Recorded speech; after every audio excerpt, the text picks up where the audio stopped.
Welcome to the Prairie Lily. This is Captain Mike, and I know I get a lot of questions about what goes on in the wheelhouse, so we thought we'd give you a quick little tour of a few of these items and show you what goes on in here.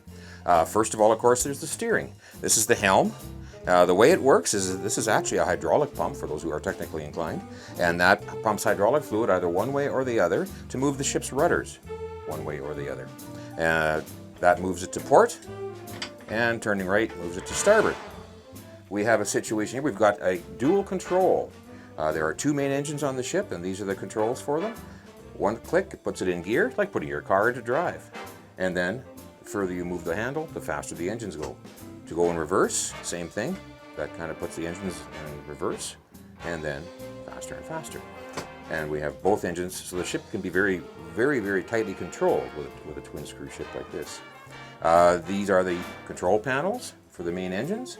You have a tachometer, you have charging voltage, you have oil pressure readings, and you have water temperature for all the engines.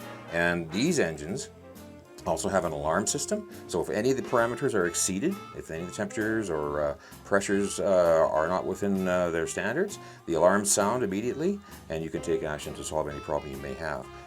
Third control panel, this one's for our generator. We have a 25,000 watt diesel generator on board. Provides all electricity for the lighting and keeps your dinner warm.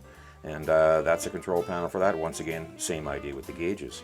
Some of the other stuff we have in here, we have our chart plotter, which gives us GPS locations of every place we're at.